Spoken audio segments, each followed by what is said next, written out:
Welcome to Comics vs. Games Talks, 2 hours of game-related presentations at TCAF. We're starting with this, the MicroTalks, and right after, in the same room, we will have Introduction to Game Making for Artists, if you're interested in learning how to make games. I hope you've played some of the games upstairs.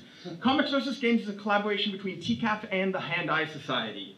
Hand-Eye is a video game arts and culture not-for-profit, holding a wide range of game events in a wide range of venues. Sign up to learn about all the game events happening in the city, not just ours, but all the game events. I'm also one half of Spooky Squid Games. We are best known for our adorable Lovecraftian horror action platformer They Bleed Pixels, which is available now on Steam. Go buy it. I need the money. I spent many years making mini comics before that, which is why I ended up here. So what is a microtalk? It's a very, very, very short talk. These ones were inspired by the great ones that Richard LeMarchand, who used to work at Naughty Dog, and I think now teaches at NYU, that he did at the Game Developers Conference. You can find them online. They're amazing. They're really worth checking out. The format is 20 slides, 16 seconds, 5 minutes, 20 seconds for each talk. They do not stop. They are automatically advancing. It is a race to the death between speaker and slide. Thank you. Thank you for that image. This is death. You have been listening to the first talk for 96 seconds, which is why I have been talking so fast. And now I get to take a breath. Oh, that's good. That's really good. So you'll be hearing some talks all about games, but from the perspective of design, art, writing, tech, life experience, and of course comics. But mostly about games. There are some 18-plus games mentioned in this, but all of the slides are PG rated. So, let's meet our speakers, and I've got plenty of time, so dancing time. Really bad dancing. Can I have a beat? Wow, 16 seconds feels really long when you're not talking. So first, Rachel Kahn is a Toronto cartoonist, illustrator, and lover of heavy metal. She's probably best known for By Crom, her autobiographical Conan comic, and her art in Call of Cthulhu's most recent edition.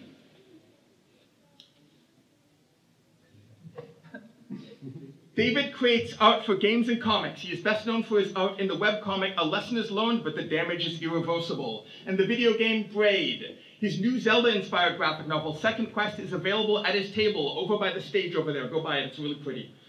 David is an award-winning writer, cartoonist, and game designer. His weird utopian game Kwaan is playable upstairs, and he is currently finishing a book about water and an illustrated children's poetry anthology, which I imagine is not about water. Andrew is a master's student at the University of Windsor studying artificial intelligence with a passion for art and game development. His first game, Drew in the Floating Labyrinth, is now available and playable upstairs. His next game, Unfinished, An Artist's Lament, is planned for release early, summer 2015. Matthew Ritter is a diminutive canine steampunk enthusiast. He previously worked at Telltale Games. The audience will remember that. His games include Retropunk and Nova Phase, which you can buy at his table upstairs unless he's run out.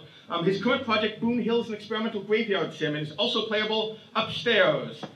Sin is a painter and pixel artist currently working at Kit Fox Games. He was the lead artist on Kit Fox Games' first title, Shattered Planet, and is currently neck deep working on Moon Hunters, which you can play upstairs. It is the theme of my talk. AM Cosmos used to be a AAA game developer, but has left the tainted, unclean world of commercial games to evangelize and spread her love of dating sims to a wider audience. She's written for Polygon, Boing Boing, and Paste, which I have only eaten. Alfe is the founder of Sakura River and makes interactive story games in a Japanese anime style, including Fading Hearts, a PC choose-your-own genre game. Thanks for that tongue twister. Available on Steam and playable upstairs. He is currently working on Infinite Gameworks Episode 1, which is a game about making games. Jason is working at the forefront of interactive comics. His best-known work is probably Meanwhile, a choose-your-own-adventure comic. He is currently working on a 720-page science fiction epic entitled Demon. You can check out his comics at his table. Kim is a Montreal comic creator who recently started creating games. She's best known in games for her work on the interactive blanket controller game Mouffe, which sounds really nice right now. She makes games and zines with her collective Love Love Hill. You can check out their table for a bunch of great comics. And I'm one slide short because I've been so underslept this week. Who cares? Let's do this!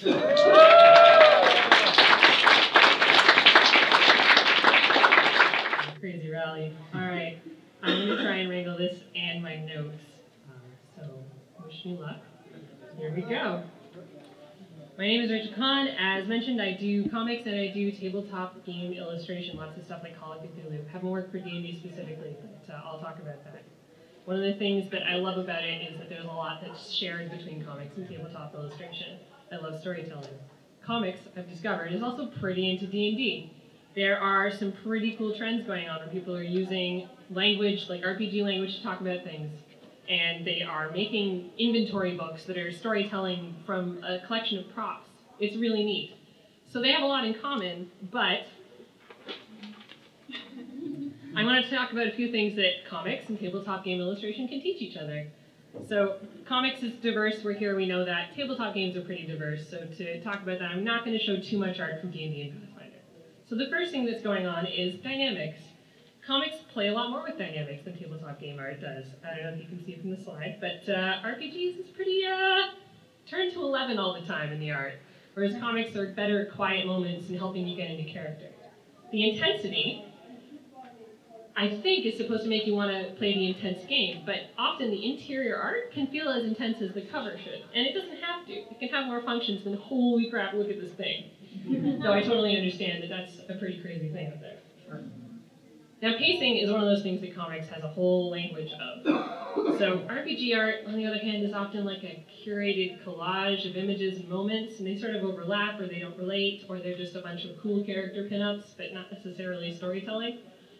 I would really love to see more consequence in RPG art. I'd love to see what happens after the illustration poses the question. You can see Scott Method's very simple how to do that right there, and I'd love to see more of that in there. I think it answers a lot of questions, like how does that explosion work when I cast Fireball? So seeing those results, I think, would be really satisfying.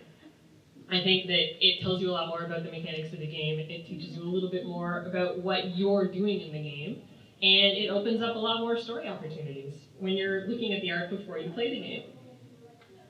So let's talk about what RPGs do well, and what they can teach comics.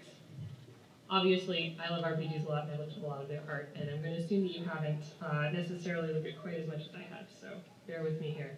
Some of this is pretty basic, but hopefully it's interesting. So the first thing, obviously, is environmental storytelling. Comics have some amazing establishing shots. They're really interested in setting the mood for the story, but setting the mood for the place is something that RPGs love. They know a dungeon is more than the sum of its loot. It's all about the mood and the feel as you're exploring it. Additionally, in a lot of tabletop games, they're really heavy on spatial information. Now, comics obviously doesn't always need a tactical map to enjoy the comic, but making spaces that it's easy to get lost in as the reader would be valuable, I think. It could add a lot. Let you essentially walk in. Now, RPGs are really interested in communicating with the images a whole lot about the world, so carefully designing things to load it with story. So those are dwarven stones from Lord of the Rings that Jan illustrated there. And then Sam Bosman is one of many artists who are getting into that in comics. Comics has moments where they really nail this. Good designs, hero items, hero props that tell you about the world. I think the more that comics thinks about that, the more memorable their stories and their worlds are going to be. So that's a really sweet boilerplate. The depth of time in single panels. Now, I complained about RPG illustrations having unrelated things, but some of the masters of the form, like Wayne Reynolds, are able to essentially set up a scene with a single illustration that you can see all ends of. You know how they got there. You have some idea of how that's about to go. They do that sort of thing using compositional tools, graphic design, that sort of stuff. And they use the tropes of the game to help you imagine what's going on and to help fill out the gaps that are on either side of the image. I think comic splash pages explore that, but I don't know that they always have the same internal logic. So really quickly, I'm going to walk you through 3 RPGs with cool art. Oh, or I pressed spacebar again. What did I do, Miguel? It's going backwards. Oh my god, he's not even in the room. No, I messed it up. Do it again. Going forward. Go forward. Go forward. We did it again. Awesome. Okay. So 3 RPGs with cool art. Really quickly, Dreamhounds of Paris is an RPG I got to work on. It's about the surrealists exploring Lovecraft's dreamlands. The book is an artifact of the surrealists exploring Lovecraft's dreamlands. There are ants on the book. The art is supposedly illustrations by the surrealists of Lovecraftian concepts. It's pretty crazy stuff. Call of Cthulhu, I also, as mentioned, got to work on, and they not only set the book up as an artifact, but give you sequential information by having one hero character, Harvey Walters, who goes through all of his experiences and demonstrates the mechanics of the book. It's pretty fun to draw, and it's pretty fun to read. Rises, on the other hand, is a thing called the Anything RPG, and they use Scott McCloud's, like, how simple characters let you put yourself in it. They use that so that it's really easy for the players to see themselves in here and be in any world. So that's, I think, really smart. So I wanted to thank you and leave you with one more beautiful dungeon illustration and hand off the mic.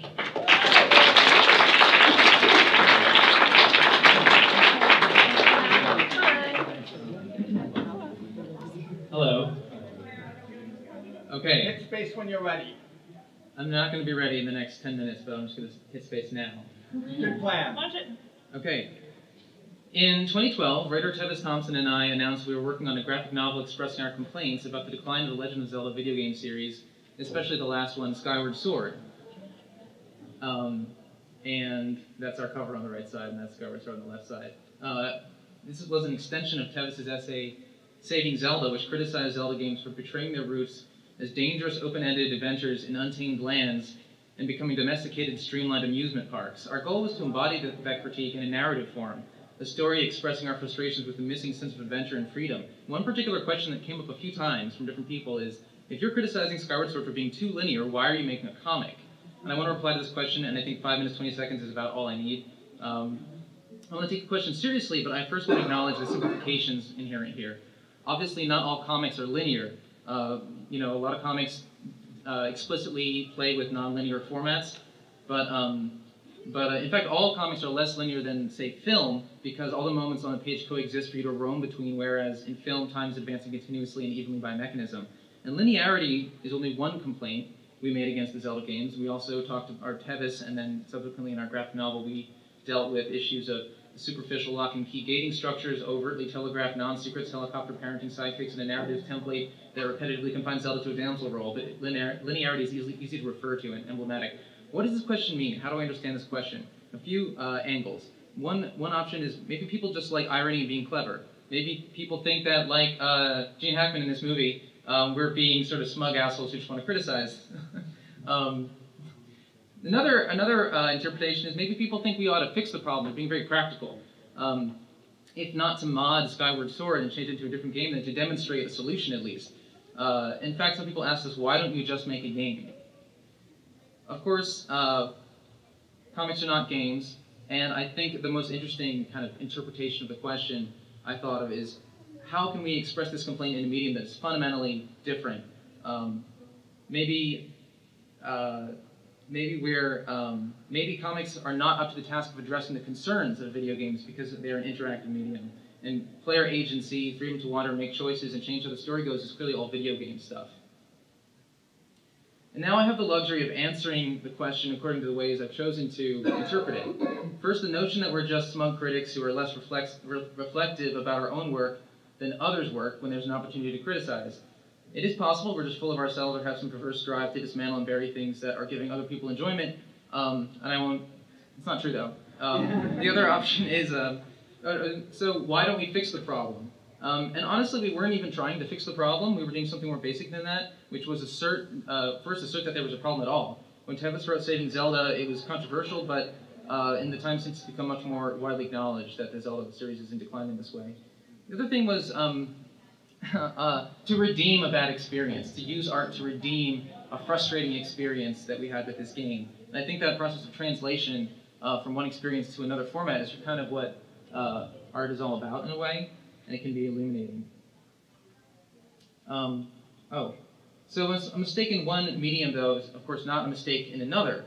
Many media rely on linearity.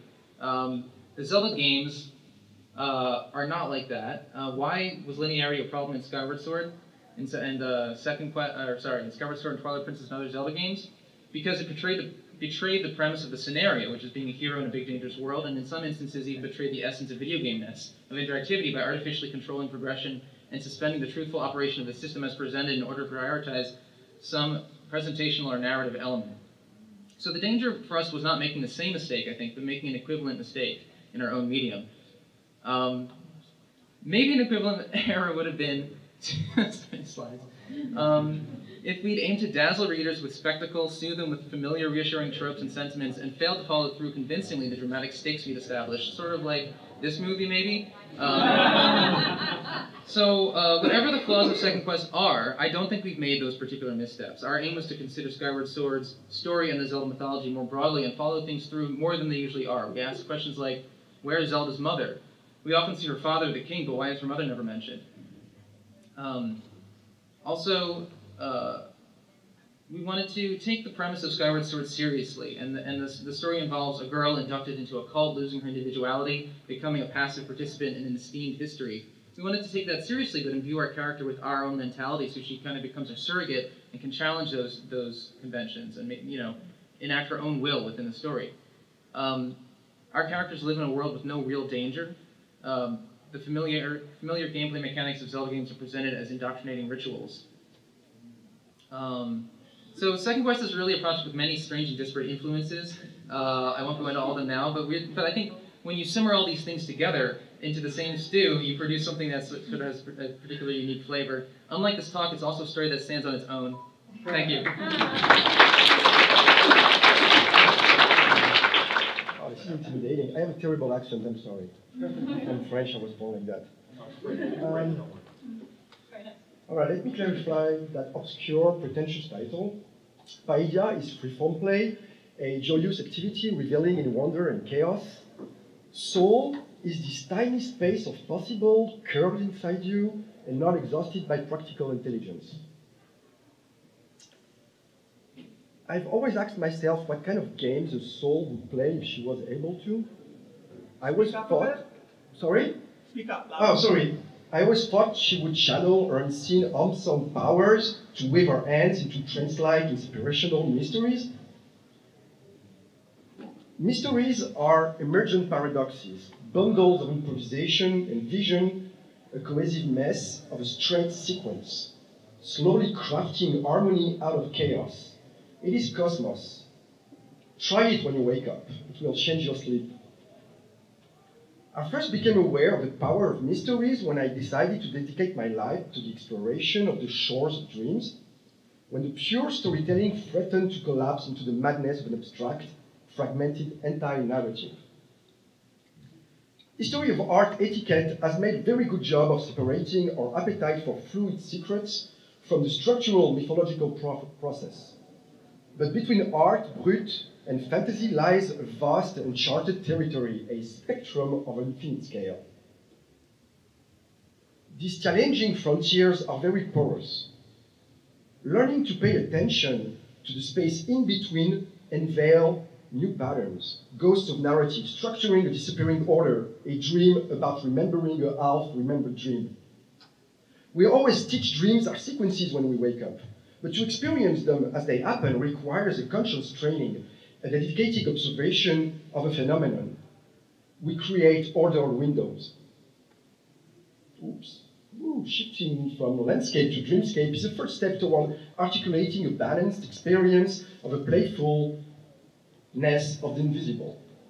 We still belong to the realm of continuity, of course, but at least we acknowledge the subtle divide.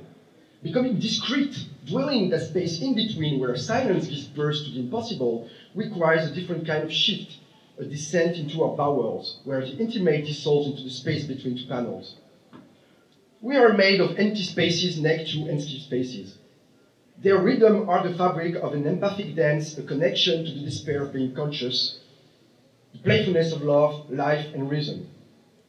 Play is at the center of creative work. No challenge there, just the innocent amazement of going to one place to another or fight for the sake of it.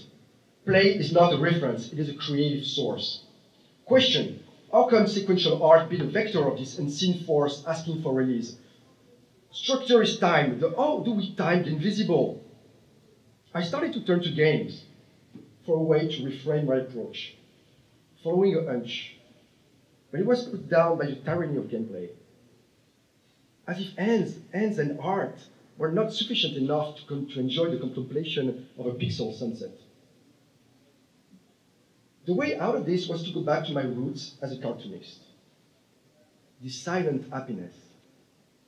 Daily hand drawing practice was for me the liberating experience. After years of writing for fixed forms of sequential expression, rules and frames. Don't get me wrong, I believe in the power of stories. They often change my life. I guess I am just trying to articulate a free-flowing pattern of self-expression bounded by sequential constraints, where every panel is motion. Here are 16 seconds of silence framed by 2 slides.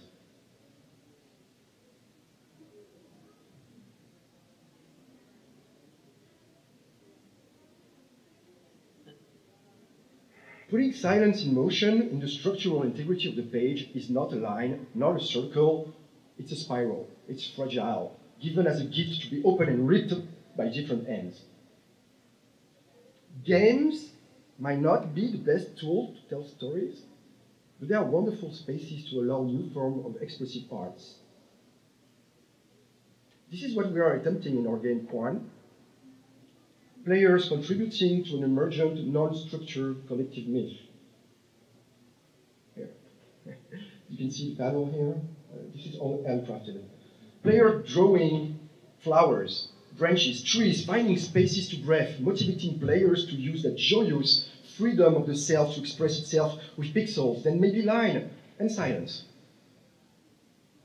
The hand, the eye, the heart together in one sincere smile, that is priceless. And games allow us to do that. We are in this moment where users become meaning, where authorship is challenged.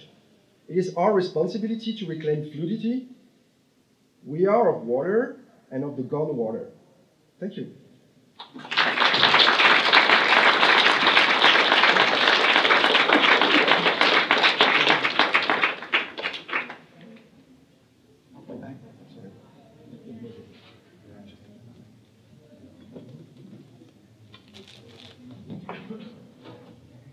Okay, 3, 2, 1, let's go. And if I'm too quiet, please let me know. So my name is Andrew, and I am a one-man team from a team called Death Scratch Games, and my title is 2D Animation and 3D Games, How and Why. And I made 2 different games one game is available right now. It's called Drew and the Floating Labyrinth. And there's a second game that I'm working on right now. Hopefully it'll be available this summer called Unfinished, an Artist's Lament. And you can tell from these screenshots that the characters are hand-drawn, but these are third-person 3D games with no restriction to the camera like any normal 3D game. You can rotate the camera from any direction. The games themselves are not really special, but the reason I want to talk about them and why I spent so much time promoting them here in Toronto this weekend is because of that style, because the characters are hand-drawn. And this is an example of how any game, no matter what you think of, not just 2D games, can feature 2D animation. And I really like 2D animation. I'm a fan of it. And in the last decade or so, there's been this really steep decline ever since computer animation in films has caught on. And one of the reasons for that might be because computer animation is a little bit easier to animate, despite not being as intuitive to make. But personally, I like the style of hand-drawn and hand-painted art. If you look in some 3D movies, you can still find samples of it where the artists do use 2D animation, because I think artists do want variety and the diversity in their art. So they are trying to fit it in somewhere. And for games, the style that I'm going to talk about is similar to methods that you would see in older first-person games when 3D modeling wasn't possible.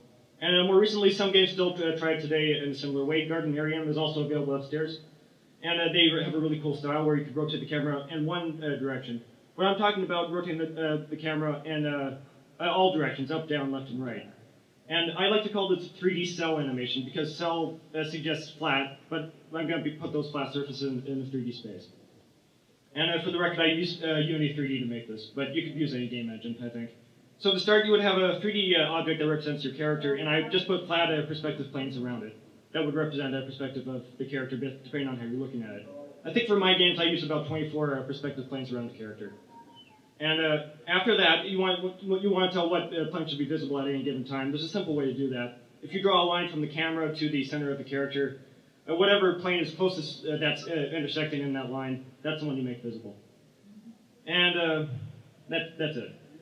So there's no real trick to this method. It's really simple. I think that a lot of people assume that 3D animation is the way to go, but because so many people just assume that, they ignore obvious solutions to do different styles with. And there are other ways, other little tricks that you could do. You can separate the character's animation into different parts and modulize it. instead of a flat surface, you can use a curved surface to put the sprite on, which gives you some fake 3D shading to make it a little bit more interesting. And aside from that, there's a few problems with this method. Well, one, it takes up a lot of RAM and system memory. You're having HD textures, that's what I'm talking about. And that does fill up space, such that older consoles and computers probably can't run this. But today, modern consoles and modern computers should be okay with it.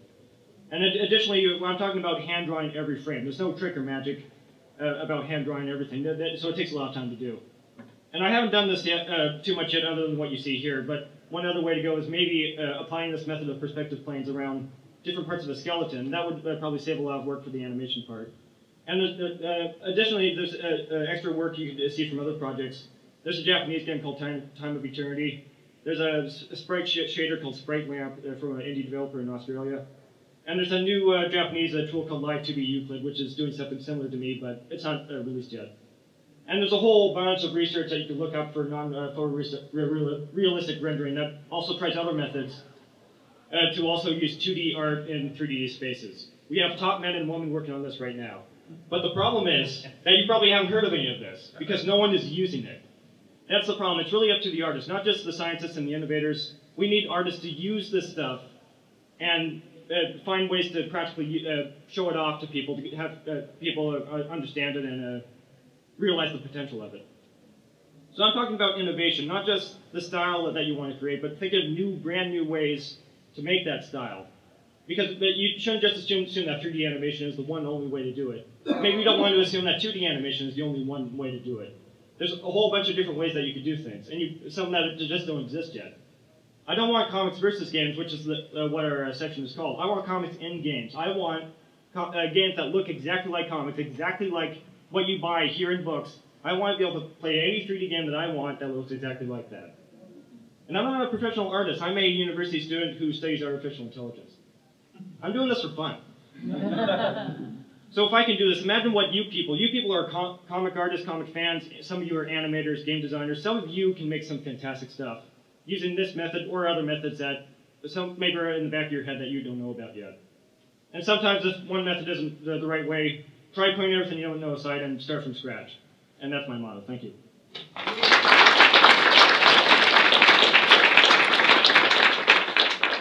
Greetings, I'm Matthew Ritter. As you can see, I'm the hero of the Second Age. And, well, I'm mostly here to promote a game I made that's a graveyard game. It's about epitaphs. All you do in the game is walk through a graveyard and read epitaphs. That's it. That's the entire game. And it may not sound interesting, and it may not even be interesting. The real question you should ask yourself is it storytelling? And what is storytelling? That's what my talk's about. It's not about how to tell a good story. It's about what creates stories. Where do stories come from? Why is something a story? Why is it different from an event? Like, is this a story? I mean, it's moody. It's interesting. There's fog, but it's just pretty. I mean, and this is amazing. I mean, I wish Lyeth was on my grave. That would be sweet. But is it a story? And how do you make it a story? And like, that was the thing I was trying to figure out with the game I was making. And here's another great example. This makes me feel something.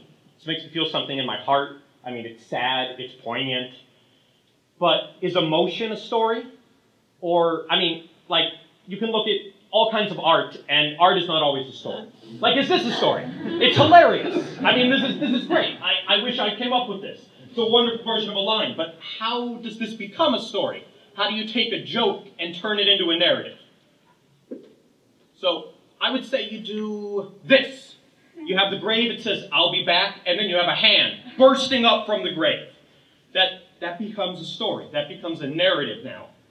And the way that's achieved is through two disparaging images. And the two disparaging images become something more. You can do it with a single image. This is a story. You have Andrew, he died. You have Jacqueline, she died. That happened, and then someone put a flower on the grave. That's a story. I mean, there's a story there. The "and then" makes it a story. This is another one here. I mean, this man is one of the world's greatest saddle horse trainers and riders. Or maybe he just wanted to say that. Maybe it's a lie.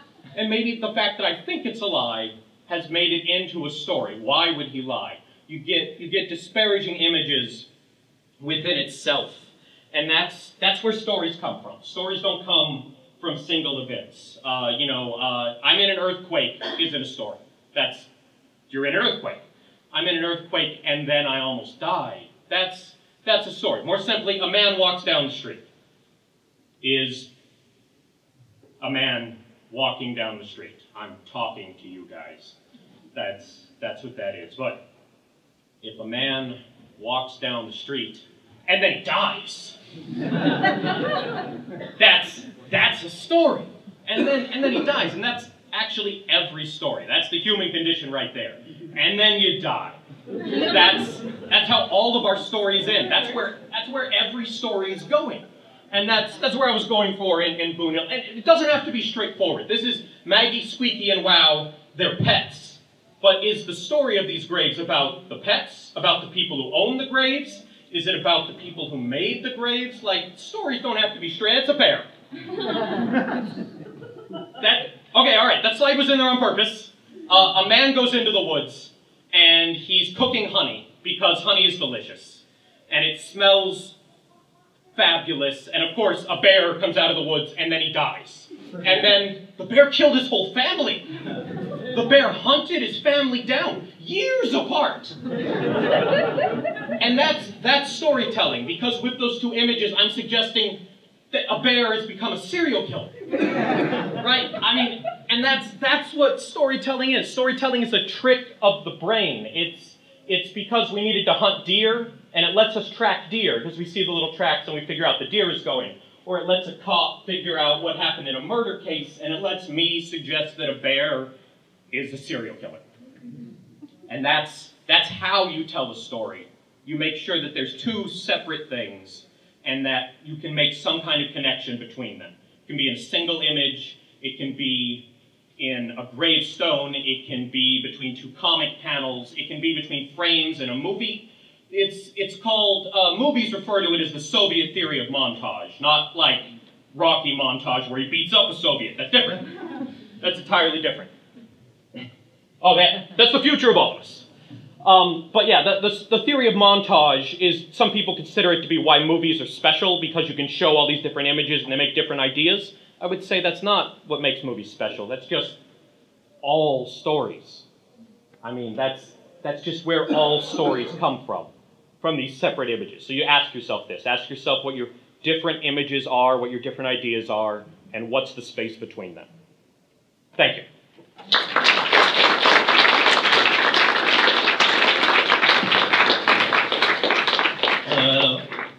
Alright, so I'm giving a pretty technical art talk, so here we go. Okay, my name is Sin. I'm the art director at Kitbox Games, currently making this little game called Moon Hunters on my chest. And I'm a traditionally trained artist. I've done classical, like academic art almost, and I'm going to talk about how that influences my art in games. So, first up, Ritter is an amazing modern painter, and this old painter, he always starts with the big shapes first, and then moves on to the medium shapes, and at the end, the smaller details, and then he polishes everything, blends the color together. And that painterly approach is what I use in pixel art. So you can see this asset that I made. I start by making the big silhouette first. And from there, I kind of sculpt the shape together. I pull and push shapes around. Then I add the medium shapes, and at the end, I add the smaller details. So it's a very organic, sculptural, painterly technique. And you can't see very well, but this is a boss design for Moon Hunters. And I do that same approach. I start with a big rough silhouette first, because that's the first read, right? And then I break it down to smaller shape. And at the end, when the concept is approved, proportions are good, I finish it. And speaking of shapes, this is by Mobius. He's excellent at grouping small shapes and integrating that into flat, white, empty shapes. Gives it a lot of shape variety. So having small shapes and big shapes together, and transitioning from small shape to big shape. And I try to have that in Moon Hunters as well. So as you can see on the top, can't see very well. On the top is a big rock, and that transitioned into medium rocks and smaller rocks, and then pebbles, and then the flat textural ground texture, so that there's a nice variety of shape, big, medium, small. Values, very important in traditional art and composition. Gustave Doré was a very excellent French printmaker. So you can see where the highest contrast value contrast is, that's where the point of interest is in the painting, in the piece. And let's look at Castlevania versus Ori and the Blind Forest. Back then, not very good value contrast. In fact, you can't really see what's going on. But with a better organized value contrast, you can better see what's in the foreground, where the character is. Ori is made pure white, so it really stands out. So I try to have that idea in Moon Hunters. So this is a black and white image of Moon Hunters. You can see the background, the environmental assets is very muted, gray, right? And all the darks and the lights are in the characters and enemies, so you can spot it first. And all the attack effects is flashing white, so you can really see it well. And same thing in our cutscenes. You can see that's the point of value contrast, so the bright and darks. That's where the point of interest is. So the teller there and the fire there. So important stuff. Values. Colors. Color palettes. So each environment in Moon Hunters has its own key color. There are many ways, many terms for that, but it means that the whole color scheme follows a main hue and main color. So in the forest, for example, that main color would be green. So greens are the most saturated here. And the reds and the browns and the grays are supporting colors, complementary colors. And they're much more muted so that everything is harmonized. And that way, every environment looks also very distinctive and different. Monet was excellent at having different color temperatures in his paintings. So in the darks, you can't see very well here again, but there are lots of blues and purples in here. But also in the water, there's green, there's yellows. And that idea of having a variety of different color temperature while preserving the value is important. So I try to have that in Moon Hunters. So you can see in here, it's a cooler color compared to the more warmer medium here. And the darks here, this one is a much cooler color again. So as I go up and down the value scale, I try to tweak the color temperature, the hue and saturation. Moon Hunters initially had very traditional watercolor concepts. So this was done traditionally, and the team really fell in love with that. So we tried to replicate that for production purposes, replicate that process in Photoshop. So Photoshop, two brushes that I use, ink brush and a watercolor one with wet edges on, very important. And to blend the watercolor, give that wet effect, I use a smudge tool with a specific brush for that. Watercolor filter, I actually use it, and paper texture to give it that grainy feel at the end. So these are 4 of the 6 main characters of Moon Hunters, and you can see the kind of results. You don't really see the texture super well here, but yeah, there's some paper texture, and the watercolor effect gives a hard edges around some of the strokes. So what's next for Moon Hunters? One thing lately that was really striking to me was the tarot cards in Dragon Age Inquisition. Just the the traditional feel of it. I'm pretty sure it's mixed media. Yay! Right. Woo! Yeah. So I'm tempted to try that for our next game. So with stuff like mesh deformation and bone animation for 2D sprites, we can make something kind of interesting with paint-to-ease sprites, right? Because usually it's hard to animate those because you have to redraw a frame. But if you can just kind of deform it, that'll be really interesting. So having something like that for, we skipped the last slide. Skipped a lot, I'm sorry. Yeah, but anyway, thanks for hearing us out. And I'm on Twitter and Facebook, but you can have a Moon Hunter postcard. Go check out the game. Yeah, we're upstairs.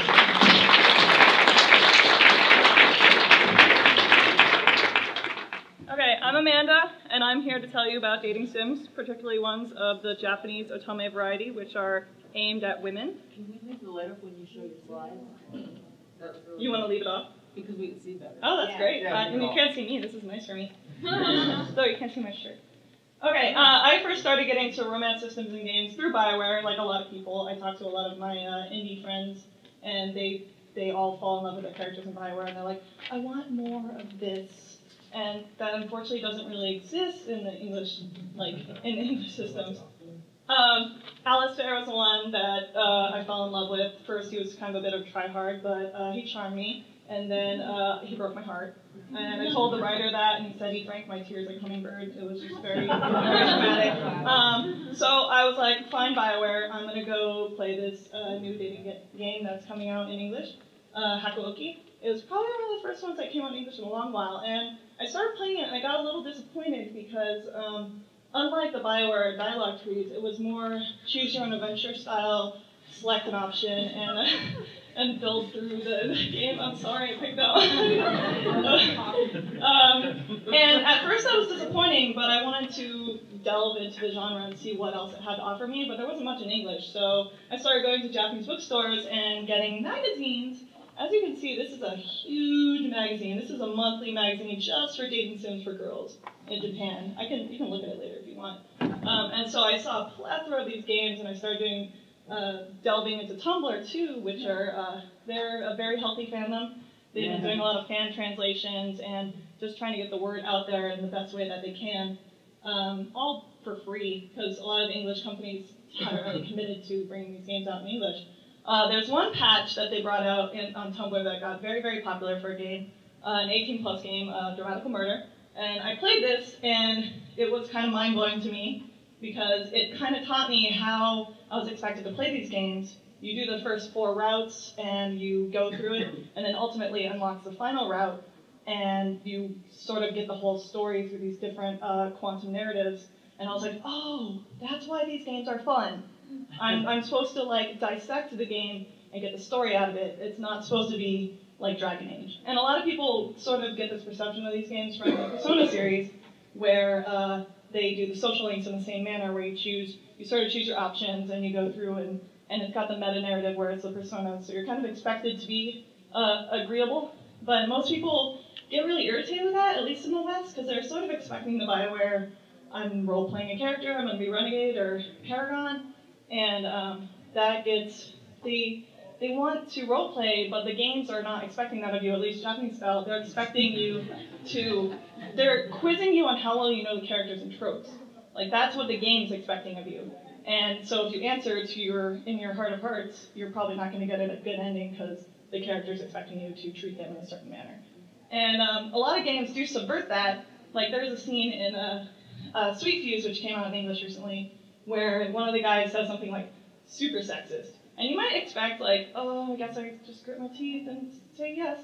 But you can opt to call him out on it, and you actually gain affection points for him for doing that. And that was really cool. Had a full boyfriend. A lot of people think, woo! A lot of people think you just date some birds. It is a little of that, but actually, if you delve into it, the reason they say you play it is because it's all a trick. They tear all the birds away from you at the end, and it's very sad. Kotono is a game where the girl figures out that she's in a dating sim, and she goes after you. She deletes the saves of all the other girls. She realizes that she's in a game, and she goes after the player, not the in-game character. Christine Love is a local creator. She doesn't really make dating sims, but her games are very, like the systems in dating sims will go into her game, and she'll use them as commentary, and it's very super interesting. And this has become very more common in English, like game jams, where Kindness Coins, you play as a character who's having to deal with a nice guy, and Cute Doing Crashers, which is 18+ otome game that came out for the last jam, where you, it's succubi and incubi, but it's all about consent. Like, you can stop the sex scene whenever you want. Engines like RenPy, which is a Python engine which for scripting, that one's free. A lot of people use it. Tyranno Builder is a new one that's visual scripting, so you drag and drop a lot of the scripting elements, so a lot of people are starting to get into that. It's on Steam. And I'm announcing my game jam! Everyone, I want to make games in June! I'll have a lot more information at the Tumblr, and we're going to do it on itch.io. But yeah, itch.io! Woo! I didn't do that last time for Magical Girl Jam, so that's nice. This is me. I'm on Twitter. I tweet a lot of dumb shit. Please follow me. And otome.sexy, if you put that in the bar, it goes to my blog. .sexy. Thank you.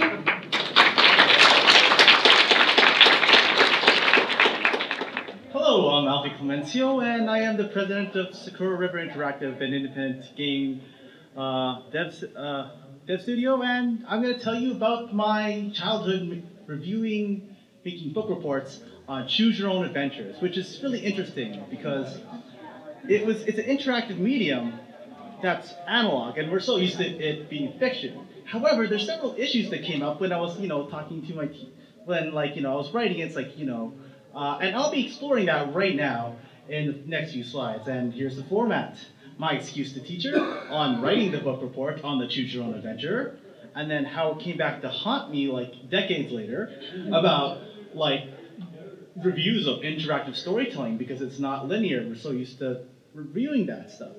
So yeah, first excuse. Teacher, I need to read it again. That's why I'm taking so long. Secret, I really don't like writing book reports. So yeah, like, I could theoretically, plausibly reread it again. And the question is, for an interactive story, how do you know that you are done? Like, you reach the ending of a movie and you're done. But for an interactive story, that's different. Achievements help a lot, but that's only one answer. So yeah, gotta think about that for a bit.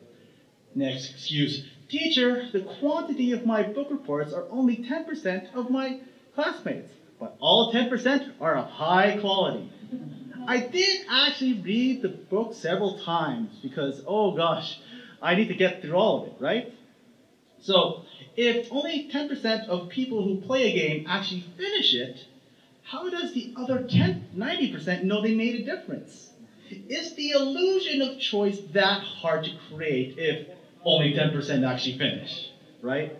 Next question. Teacher, I know it looks like I'm skipping pages, but that's how these books work.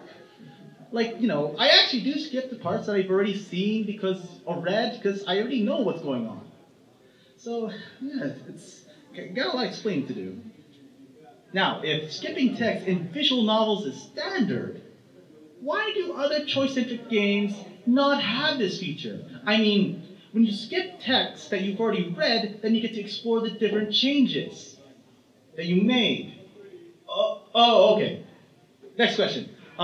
Next excuse. Teacher, there are only enough words to write about my favorite ending. That's it. There are 12 endings in all. I could write an entire book report on just the endings. Oh, so the question here is, does asking what your favorite ending have any meaning?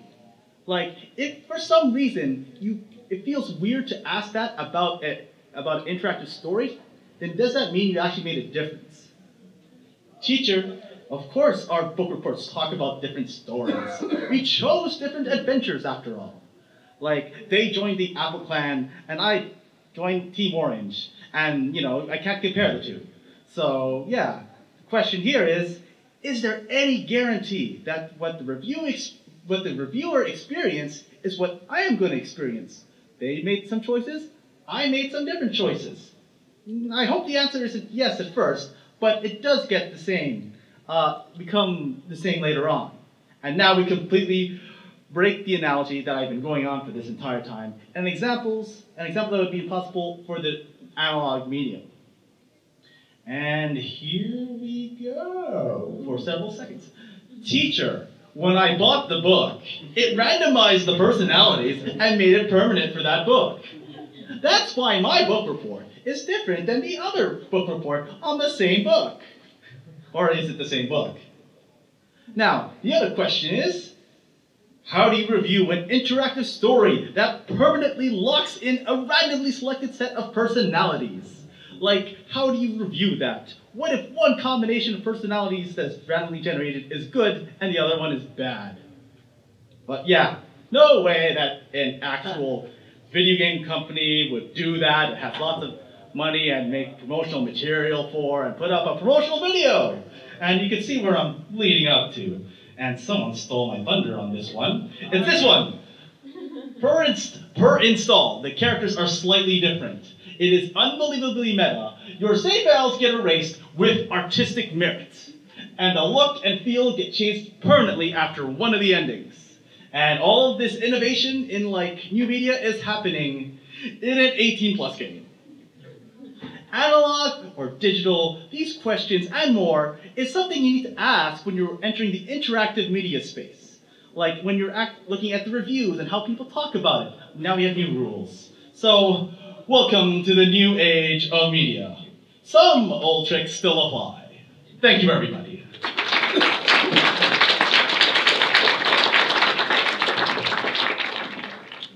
Hello, I'm Jason Shiga, and I'm here today to talk about interactive comics, which might not be what you're thinking of. You're probably thinking of comics on a computer. However, the comics that I make are, I guess you could call them interactive analog comics. But first, a little background about myself. That's me at my drawing desk. I've been making comics for about 15 years now. And if you're familiar with any of my books, you're probably familiar with either Meanwhile, Book Hunter, Fleet, or Empire State. These are my 4 published books. But for every one of these books, I have about half a dozen self-published mini-comics. And a lot of them are, or most of them I'd say, are interactive in nature. Well, I don't need to review that for you. But basically you make choices. Choices lead to different storylines, usually different endings. But that there is actually my very first mini-comic that I made. It's a comic called The Last Supper, and the way it works is you unfold the comic in the direction that the arrow is pointing, and then at certain points in the story you get to choose which direction to unfold the comic. And as you can see, it unfolds to a pretty large size, and there's 6 or 7 different endings to this one comic. The comic, let's see, the comic I made after that was called The Bums Rush. I stuck a credit card in there for scale, but basically it's one giant labyrinth. You start on the upper left-hand corner like a regular comic, but when you get to one of these circular panels, the story splits off into all these different directions. I also experimented with this one here is a paper calculator that you can use to add two binary digits. And using the principles of this, I took my next step and made a paper computer that you can actually program and store information in. And the way that one works is there's these 2 independently moving tiers. And basically the story kind of dips in and dips out of between the 2 tiers. This one here is my longest comic to date. It's 500 pages.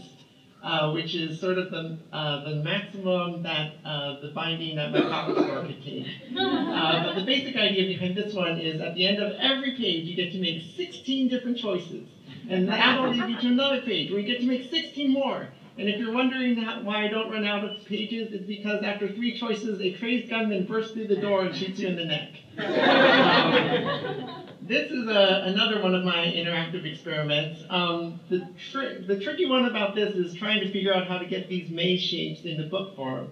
And the way I solved it with this one was by actually cutting holes in the pages. So you would follow a string of panels through the holes. This one, it's kind of hard to describe, but it uses this old library technology called mixed-B sorting. And basically each panel is printed on one of these unbound cards, and you can sort it in a left-to-right binary or right-to-left binary, and get different stories depending on how you sort it. This one is the craziest one I made. As far as I know, it's the only comic that has movable parts. You view the panels through this window here in the center, and if you take it apart, you can actually see how it's constructed. There's 5 moving wheels that all move independently, and they get rotated when you stick a chopstick through one of the slots on the outer shell and move it towards the center radially, and then that shifts all the wheels. Anyways, this, if you know my work, this is probably the book you're most familiar with. It's called Meanwhile, and it actually started off as a mini-comic. With this book, I basically wanted to incorporate a lot of the techniques and mechanisms I've done in my previous ones. You can see every panel in this book is connected to the next one by one of these tubes.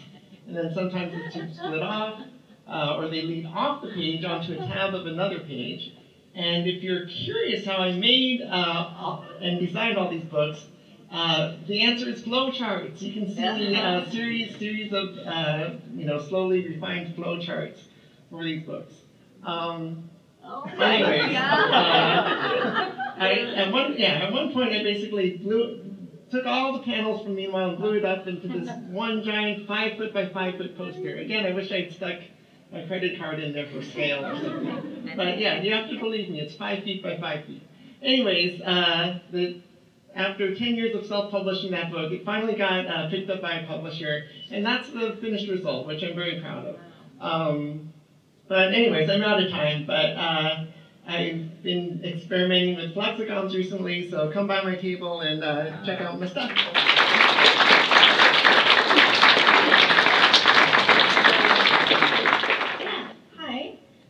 Today I'm going to talk to you about being a newbie in comics and or games, and about our attitudes about beginners and mentors.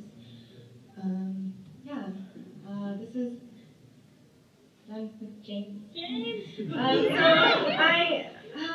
I come from a background of 10 years doing comics, and currently I'm teaching a manga class for teens. And while I've only been making games for a year or so, in both cases, I've seen both sides of the coin, and I have a lot of opinions about beginners and mentors. So we think of beginners mostly as lacking in knowledge, but also in confidence or emotional maturity, both of which are earned in time and with experience and expedited if you have a mentor. And our image of a mentor is kind of a know-all and do-all magical unicorn being of whom, if you can grab their attention, they'll guide and care for you in whatever your chosen craft is. And that's just a very rigid idea of a mentor. But yet, mentors themselves present themselves as this narrative of being oh, if I can do it, anyone can do it. Or I just sort of picked it up one day, and then now here I am. And I mean, while this can absolutely be true, it also doesn't, this narrative disregards that people are not created equal and have different levels of access depending on totally random circumstances, depending on how they're born, depending on where they come from, and what their backgrounds are. Let's talk about the idea of access. To move from beginner to experience, the obvious thing is that you need to fill a knowledge gap. You have to learn some new things, and perhaps through these various means, different ways of just filling in the bits that you don't know about whatever you're doing, comics or games. But more important than that, you actually also need to fill a creative emotional gap by way of your peers and your community and your audience, because that's really the thing that keeps you from putting down the thing that you picked up and to just continue and get what you need. So social constructs, though, and hierarchies, as well as personal circumstance, can limit your access to both knowledge and motivation. For example, poor families who can't pay for extracurricular drawing classes won't have kids that will learn manga, or minority groups who feel like an industry is hostile to them. And then outreach programs are the things that are solving this and equalizing access for beginners, such as lowering class prices for youth or creating safer spaces for women within game making, for example. But outreach programs also heavily rely on mentors, but since this idea of the mythical beast of a wonderful mentor is impossible, maybe we have to actually redefine and our rigid idea of what a mentor is before we can call new beginners. So maybe a mentor is actually not one whole perfect person, but instead a collection of the best traits of many people within a community. Together, you can kind of Frankenstein monster your own version of the perfect mentor. For example, you can learn code from one friend, or anatomy tricks from another, or how to build a story from yet another, and so forth. So skill acquiring, though, is actually the easy part, because you will always, no matter what, get more skilled with time if you keep at something. What's harder is keeping up the motivation and to put aside the time to do all of this stuff. And you can only do that by staying engaged and vigilant, and also finding emotional mentors, not just people that will teach you a skill, but will help you out with your mental state while you get through your stuff. And where you find them is at events like this, like TCAF. You don't need to tell people that you see them as a mentor. Just approach them and befriend them and treat them with genuine human respect, and you will find people to help. And even you, as a beginner, you can be counted as a mentor, because no one actually ever starts from zero. No matter your experience level, every other person knows something that you don't know, and you can teach that to everyone.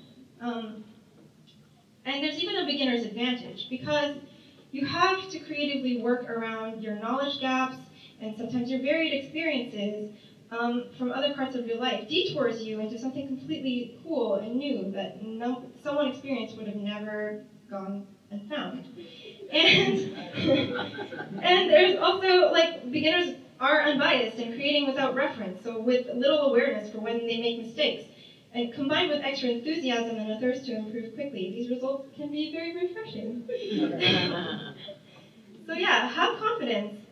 Care about how much you care, and don't punish yourself over small failures. And because beginners aren't stupid, they're just a little less caught up. And all the same, you can still take your time and do what you need to do to get where you want to be. So yeah, make many things, be kind to each other, and if you want to ask me for help, you can find me at Level of Hill, table228 at TCAF, or at levelofhill.com or on Twitter, and I would be happy to help you, and I'm sure you do whatever